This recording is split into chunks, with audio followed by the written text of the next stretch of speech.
ஒரு மகிழ்ச்சியான செய்தி. இதயம் நலனையின் விலை லிட்டருக்கு ரூபாய் 105 குறைஞ்சிருக்கு. செப்டம்பர் 2023ல 1 லிட்டர் இதயம் நலனையின் அதிகபட்ச விலை ரூபாய் 503. ஆனா இப்ப 1 லிட்டர் இதயம் நலனையின் விலை ரூபாய் 398 மட்டும்தான் தமிழ்நாட்டுல. அப்ப இனிமே எல்லாரும் இதயம் நலனை வாங்கலாம் இல்ல? குழந்தைகள் படிப்பதற்காக ஒரு பகுதி இருக்கு. போட்டித் தேர்வுகள் படிப்பதற்காக ஒரு பகுதி இருக்கு.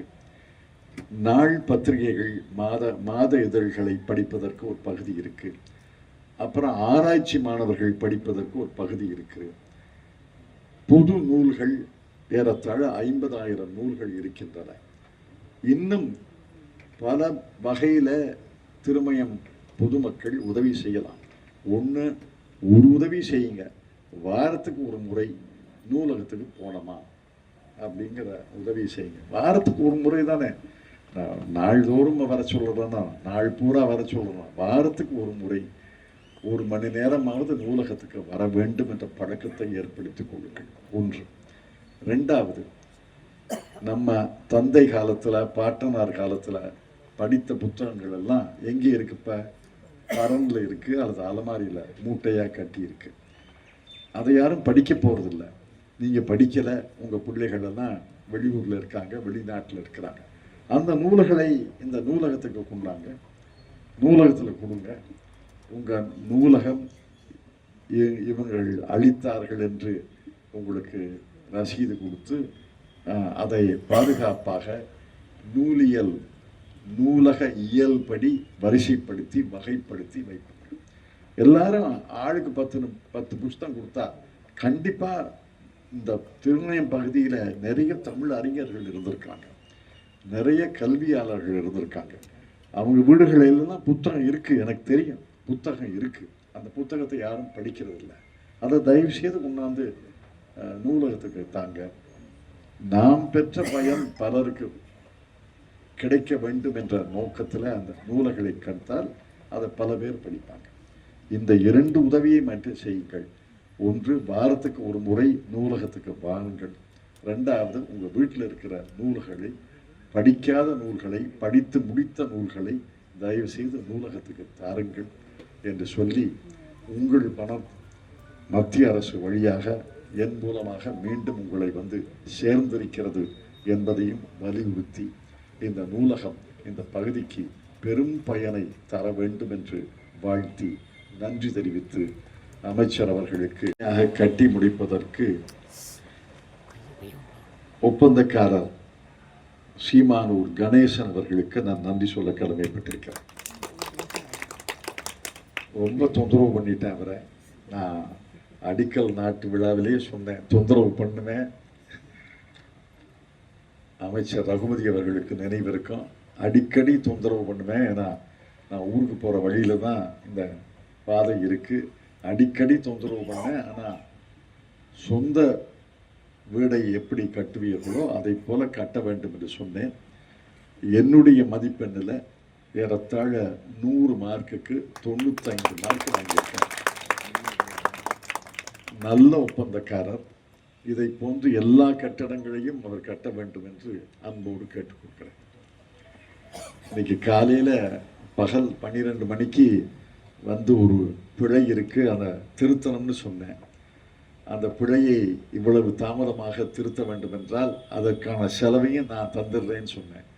இல்லை அப்படின்னு சொல்லிட்டு அந்த பிழையை திருத்திட்டார். என்ன பிழைன்னு உங்களுக்கு தெரியாது, நான் பிழை திருத்தப்பட்டு விட்டார். அதற்காகவும் அவருக்கு என்னுடைய நன்றியை தெரிவித்துக் கொள்கிறேன். தீரர் சத்தியமூர்த்தி அவர்கள் காமராஜருக்கு குரு. காமராஜ் அடையாளம் கண்டது தீரர் சத்தியமூர்த்தி தான். தீரர் சத்தியமூர்த்தியைத்தான் காமராஜ் அவர்கள் தன்னுடைய குருவாக நினைத்தார். எப்படி மகாத்மா காந்தியடிகள் கோபாலகிருஷ்ண கோகலையை குருவாக நினைத்தாரோ, அதை போல பெருந்தலைவர் காமராஜ் அவர்கள் தீரர் சத்தியமூர்த்தியைத்தான் குருவாக நினைத்தார். அவருடைய பெயரிலே நூலகம் அமைக்கப்பட்டது எனக்கு மிகுந்த மகிழ்ச்சியை தருகிறது. எல்லாரும் சொல்லிட்டாங்க நூலகத்துடைய முக்கியத்துவத்தை பற்றி. என்னுடைய நாடாளுமன்ற நிதியில நான் பல பேர் விரோதிச்சிருக்கேன். பஸ் ஸ்டாண்டு கேட்பாங்க, நிழல் குடை கேட்பாங்க, ரேஷன் கடை கேட்பாங்க. அதெல்லாம் முடியாதுன்னு சொல்லி பல பேர் எனக்கு விரோதிகளாக மாறி இருக்கிறார்கள். ஆனால் அந்த விரோதத்தை எல்லாம் பொருட்படுத்தாமல் அந்த பணமெல்லாம் 5 லட்சம் 10 லட்சம் 15 லட்சம்னு செலவழிப்பதற்கு பதிலாக நிரந்தரமாக கல்வி வளர்ச்சிக்கு ஒரு 2 கோடியிலே ஒரு நூலகம் வந்திருக்கிறது என்று அவர்கள் ஏற்றுக்கொண்டு என்னை மன்னிக்க வேண்டும் என்று அவர்களை எல்லாம் கேட்டுக்கொள்கிறார். தமிழ்நாடு முதலமைச்சர் கலைஞர் அவர்கள் ஒரு நூலகத்தை தான் கட்டினார், அண்ணா நூற்றாண்டு நூலகம். அது இடையில காரணங்களுக்கெல்லாம் நான் போகலை, இடையில ஏறத்தாழ பாழடைந்து விட்டார். பிறகு முதலமைச்சர் மு.க.ஸ்டாலின் அவர்கள் வந்த பிறகு அதற்கு ஒரு முன்னாள் துணைவேந்தர் அவர்களை, தமிழ் அறிஞர் அவர்களை தலைவராக நியமித்து பூரா செப்பனி பண்ணார். அதற்காகவே அவரை நான் தனியாக பாராட்டி இருக்கிறேன், இப்ப பகிரங்கமாக பாராட்டுகிறேன். அண்ணா நூலகம் என்பது உலகத்தரம் வாய்ந்த நூலகங்களிலே ஒன்று என்பதை நான் பெருமையோடு சொல்ல கடமைப்பட்டிருக்கிறேன். முதலமைச்சர் அவர்கள் பொறுப்பேற்ற பிறகு அண்ணா நூலகத்தை மட்டும் மீண்டும் புதுப்பிக்கவில்லை, விரிவுபடுத்தினார். அதை தொடர்ந்து மதுரையிலே கலைஞர் பெயரால் அதைவிட பெரிய நூலகத்தை கட்டியிருக்கிறார்கள். இன்று பெரியார் பெயரால் கோவையிலே அதைவிட பெரிய நூலகத்தை கட்டுகிறார்கள். திருச்சியிலே பெருந்தலைவர் காமராஜர் பெயரில் அதைவிட பெரிய நூலகத்தை கட்டுகிறார்கள். ஒரு நூலகத்தை விட இன்னொரு நூலகம் பெரியதாக துணிவுள்ளதாக அமைகிறது என்பது எனக்கு பெருமை. தமிழ்நாடு முழுவதும் நூலகங்கள் வளர வேண்டும், வர வேண்டும், அமைய வேண்டும் என்பதுதான் என்னுடைய ஆசை. என்னுடைய நாடாளுமன்ற நிதியில சிவகங்கை நாடாளுமன்ற தொகுதியில மட்டும் 60 அரசு மேல்நிலை பள்ளிகளுக்கு புதிய நூலகம் அமைத்திருக்கிறோம்.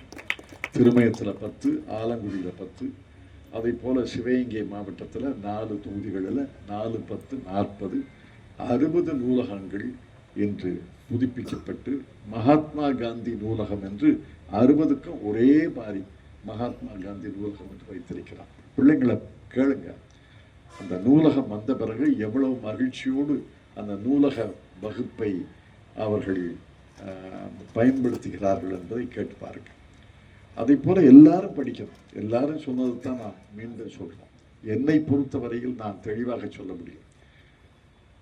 பள்ளி வகுப்பறையில, கல்லூரி வகுப்பறையில நிறைய கற்றுக் கொடுத்தார்கள், இல்லைன்னு சொல்லல.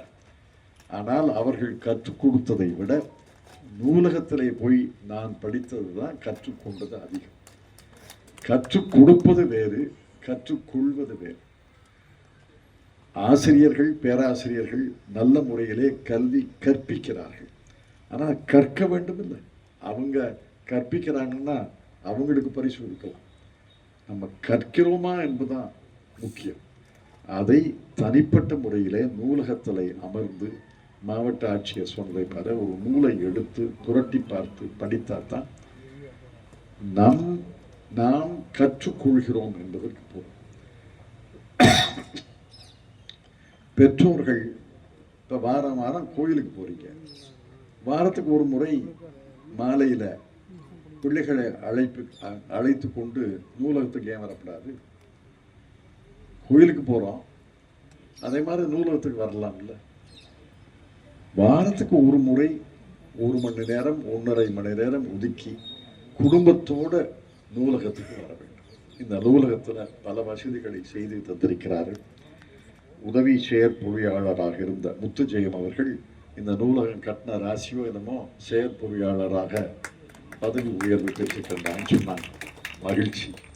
அதே போல ஒப்பந்தக்காரர் கணேசனுடைய மகள் லண்டன்ல படிக்கிறார். நான் சொன்னேன், இந்த நூலகம் கட்டுறதுனால தான் அவங்க லண்டன்ல படிக்கிறாங்கன்னு அர்த்தம்.